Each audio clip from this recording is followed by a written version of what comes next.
Hello and welcome to Ask MandRproductions episode number 78, the series where I answer your questions. If you guys have a question that you want answered for next week, leave it down in the comments section below. Same goes for if you have a joke for everybody. I might share it with everyone next week if it's funny enough. And if you have a submission for a meme or something like that, you can put it on my subreddit. Anyway, if you guys do enjoy these LEGO Q&A videos, Ask MandRproductions, leave a like on the video. It would be greatly appreciated. Anyway, let's get into our first question from Josh. He says, MandRproductions, what is your favorite LEGO Ninjago set? I think that title for me is going to go to the Destiny's Bounty. While I don't own it, I think it is my favorite. Like, I really like boats in general, and they made a magnificent LEGO Ninjago boat at a magnificent price, I might add. It was like 2,200 pieces for like $160. That is a really good price. I know Ninjago City and Ninjago City Docks are both really good sets, but they just aren't really for me, so I'm going to go with Destiny's Bounty as the best or my favorite LEGO Ninjago set. El Nika says, what do girls say when they walk into your room? You're assuming that girls walk into my room. Wega H says, out of all of your boxes, which is the most damaged? I'm pretty sure that the Battlefront 2 battle pack I have here, I'll show it on screen, is the most damaged box I have. I got it from my friend Elijah at Brickworld Chicago last year, and it is not in great condition. So I didn't do it to the box. Trust me, I would never do that, but I'm pretty sure that's the most damaged box I own. Migbrick says, do you like if it as a Gungan battle pack? So we're going to use this for two. I'm going to answer your question, but first off, you should say, would you like a Gungan battle pack? I don't know what you wrote there. Reword that question in your head and know that next time you ask a question, have better grammar. Use good grammar. Moral of the story.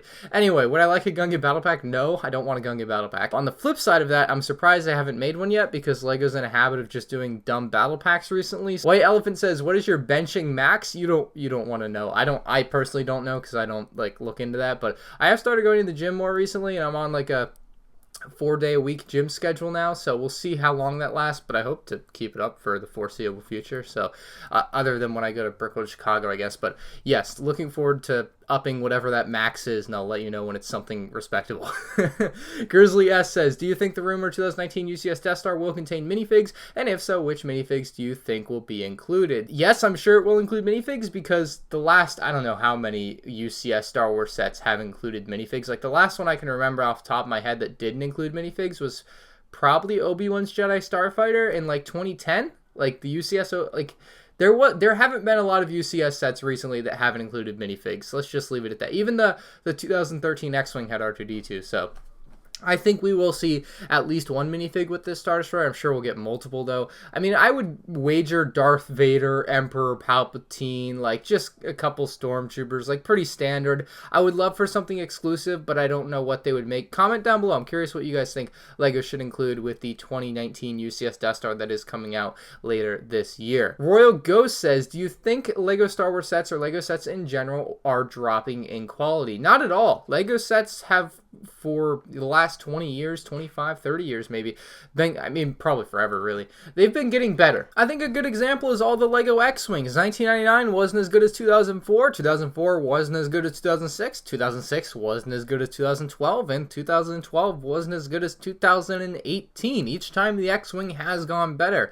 That being said, you can look at different sets and see in some places they'll downsize a set to change the price point on it. So, I mean, I guess the AAT is a good example of that, but I mean, you can't argue that LEGO sets have been getting better and are continually getting better. They're not dropping in quality. Like, that is just such an incorrect notion in my opinion. There's no way they're getting worse. Like, they are always getting better. They're always improving their pieces, making new smaller pieces, and that might be where you think they're dropping in quality because they use different pieces, but they can't just make the same build every time with very small like, they're getting better. I'm not even going to entertain the idea that they're getting worse. Michael Finnegan says, hey, M&R, really like your videos. Thanks, man. What is your favorite CMF minifigure from any series, and what kind of car do you have? Keep up the great work. So if you haven't seen it, I did just do my LEGO Collectible Minifigure collection video. I showed off everything I have. My favorite minifigure, I think, is the Clown from Series 1. I just have such a nostalgic love for that figure. He has such a fun look to him as well. The colors on him are great. Just really pops for me, so I love the Clown. I currently drive like a 2013 Volkswagen Jetta, but my car that I want to buy is like a 2015 or newer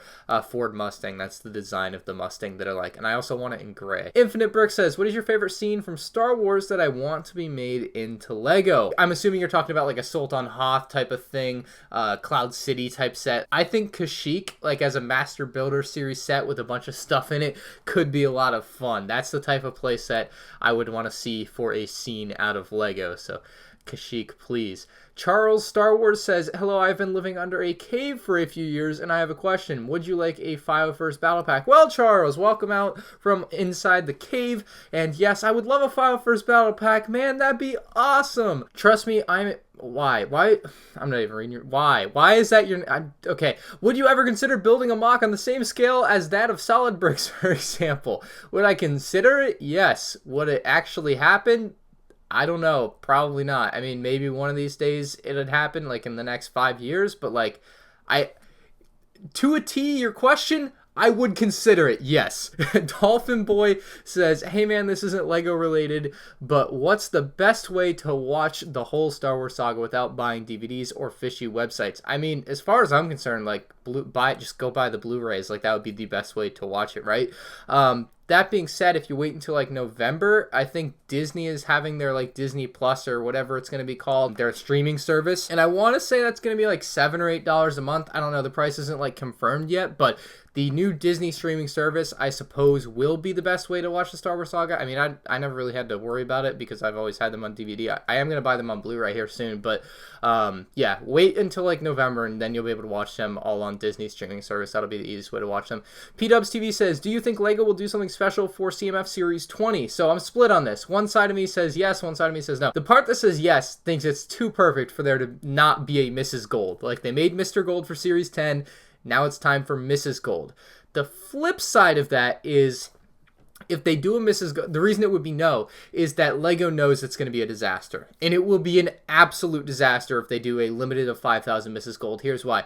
Scalpers, resellers, etc. are going to be all over it. You are going to be very hard-pressed to find a untouched box in a store that wasn't, like, and by untouched, I don't mean like other customers that regularly came along and grabbed it, got into it. Like, people at distribution centers might be digging into these, because Mr. Gold's worth thousands of dollars. So there is no doubt that there will be some corruption along the line.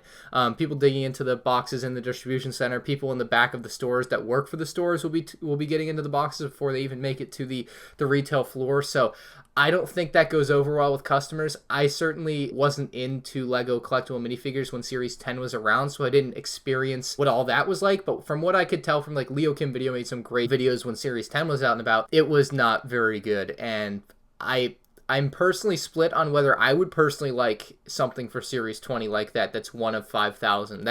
I mean, it just creates such a huge debacle and a rift in the community that I think it's better to just not do something that rare. That being said, something that's one per box is something that I think would be a lot more fair for everybody, and probably Mrs. Gold would not be one per box. So just some other random figure that is just still celebrating 20 minifigure or 20 series, but yeah. It would be a disaster, I think, if they did do something crazy special like a Mr. Gold, but Mrs. Gold this time around. Who knows? Arc Fusion says, if LEGO made the 501st Battle Pack you wanted with the new Ahsoka helmets, would I be upset? Yes, I would be incredibly upset, and I would host something akin to a book burning of those battle packs. Aiden says, do you think when they release the Clone Wars sets that LEGO will be stingy with the distribution of clone minifigures, such as the ATTE set with maybe a couple of clones and a few random characters? Yeah, I mean, I think we kind of saw it with the sets from 2013 when they made Episode 2 sets with an ATTE, Republic Gunship, etc.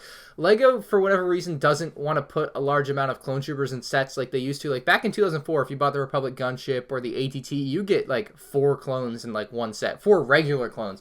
And they just don't do that anymore. Like, it'd be really dope if they released, like, an ATTE that had, like, 5 regular clone troopers, an ATTE pilot, and a couple of Jedi. That would be like a dream come true, but they don't do that anymore, and they're much more diverse with their character selection, and they don't want to put in multiples of certain characters for whatever, or of clone troopers or First Order stormtroopers, like that type of thing you see also with the First Order sets that have been coming out recently. So it's likely that they would be stingy with it, and it's a shame, but I assume there would be battle packs to coincide with it, so that kind of makes it okay, but still would suck. Ryan says, what is Padme's favorite musical note? A minor. I'll let you all interpret that as you will. Celtic Bro Gaming says, what is the set with the worst price per piece? So I did a quick little research on brickset.com, and I believe the final duel set with Anakin and an officer and a stormtrooper has the worst price per piece. I think it was somewhere around 26 cents per piece, and that's only out of LEGO sets that came in a box and were full wide retail release and not buildable figures. I guess I interpreted your question as Star Wars when I did my research, but that's the worst price per piece Star Wars set, and that would be even worse today with inflation counted, so keep that in mind. Mr. Y says, what do you think they're going to have for the 30th anniversary sets in 2039? Obviously, it's way too early to even have any clue. I would not mind if they did more minifigures like they did this time around. I honestly wouldn't, and I also wouldn't mind special packaging, special sets, kind of like they done for the 10th and 20th anniversary. I don't know what else they would do. I mean, I wouldn't also mind if they did like a random minifigure insertion into like, 10,000 of them, kind of like they did with Chrome Vader back in 2010, or 2009 rather. So that would be like, pretty basic stuff. That being said, maybe they'll come up with something new by then as far as like a promotion for 30th anniversary sets that we just haven't thought of. Mick says, would you want to live with Just Too Good, and can you throw PLC in there too if you two are good with him? Honestly, I don't like, when I move out, I don't want to live with anybody. Like, I don't want roommates. It's kind of like I mean, obviously I live with my family, so like I'm used to that, but like when I move out, like I don't like, unless it's a girlfriend or a wife, like that's fine, like that makes sense, but like I don't want to like live with other people. Like, not that I don't like other people, I just like I want to live on my own. So yeah, no would be the answer to that. Ryan Studio says, do you ever modify sets that you own to make them better or more accurate? Have you just insinuated that LEGO doesn't put out sets that are perfect? God, you can't make any of these LEGO sets better. What are you talking about? Anyway, no, I don't. The reason I don't do it, there's a few reasons. One, I just don't like changing what LEGO has put. Like, if I buy a LEGO set, I buy that LEGO set because it is that set. If I want to build something custom, I would build something custom. I have on a couple of occasions made small modifications to sets, that being like the 2008 ATT and the Republic gunship. I think I made a small change to, but like I don't change stuff very often on sets. When I buy a set, I want to keep that set, and mainly because also like at some point I'm going to do like a comparison video and I want to have the set as it was released. I'm just into that from a collector's standpoint, so I don't like making changes to Star Wars sets or LEGO sets in general after I buy and build them. I want them as they were. Dom says, Cinnamon Toast Crunch or Captain Crunch? Oh, it's Captain Crunch, no question about it. Anyway, let's go head on over to the MandRproductions subreddit and take a look at some memes of the week. No one. Ryan and Ask M&R. Hope you don't mind me turning the exposure up all the way. Okay, so I don't turn the exposure up. It's just the way that my because I use a Logitech webcam, and it's just like that's the way it reacts to my lighting in my room. That being said, I actually did take a step this week to hopefully fix that issue because I recognize it as an issue. So I believe the lighting should be a lot more subtle or soft this week. You should be able to actually see the background and stuff. So let me know if that was better this week. I definitely tried to make it better this week. So let me know. That's right. Oh. I love the purple stud picture. That's great. Vince McMahon. What we really want. I know what this is. Oh boy, it's the Stormtrooper, Beach Trooper battle pack rather, and Rebel Friend, and a Gonk Droid 3. Whoa, that would actually be a really dope set. Obviously, they won't make that, but like that's a cool set. The Sacred Jedi Text Facts. Even if LEGO released Fire First Battle Pack, they will still find a way to mess it up. Dude, honestly, that scares me. That scares me more than anything. Also, I love Ed, Edd, and Eddy, and it's one of the best 10 cartoon shows that I think I've ever watched. It's so great. I love seeing memes and like funny bits of it every once in a while on the internet. When LEGO says to never make a File First Battle Pack, Ryan, you took everything from me. LEGO, I don't even know who you are. That's a good one from Endgame. How the mighty battle packs have fallen. You have become the very thing you sort of... I mean, this literally isn't a battle pack. Like, it's such garbage. Moving on, I worked hard on this, so I'm putting 501st Battle Pack in the title. So I read them all. Just Too Good. Oh, Lego Spencer, Brick Queen. Oh my god, what even is this? Oh, Thor, Iron Man. Oh my god. That was a great ending. Why was Lego Spencer in there though? Like I don't know why he's I don't remember what he had to do with that. I am so proud of this community. Would you buy Lego Shrek? 100% yes. I love democracy. Oh my god, that's great. I didn't even look at the results of that poll. Oof, when you've had too much Octan for the day. Yep, that's about right. Clark on the Octan. It's subtle but major. Captain Marvel, Captain America. What? I don't get it. I'll give it an upvote anyway, but I don't get it. I don't know enough about that to get it. Here, what is this one? Doesn't even title. Brick Queen is being a whiny little bit about not getting free Lego sets. Oh my god. Alright, yep, that happened last year. The negotiations were short when she is loyal, cute, nice, and your type. Sector is clear. She likes the sequel sets. Not clear. Dude, the sequel sets aren't even that bad. Why are you mad? Even ringing up for $12, I still felt Ryan judged me on the drive home. Dude, if you buy a Lego set and you enjoy it, especially one that is like 75% off, I am not judging you. You can buy whatever. Even if I say Lego set's bad, that's my opinion. That's kind of the point of me saying it's bad. Like, I'm putting out what I think about it. On the flip side of that, if you like the Lego set enough to go out and buy it, man, that's your prerogative. Enjoy the set. I'm not going to judge you. All I'm saying is the set's really bad. You can enjoy it if you want, though. Anyway, that's going to do it for this week's M&R Memes segment. If you guys did enjoy the video, leave a like. If you have a question or a joke, leave in the comment section below. And if you have a meme for next week, you can leave it on the subreddit. And if you have a meme for next week, you can leave it on the subreddit. Thank you all for watching, and I'll see you all next week. Peace out.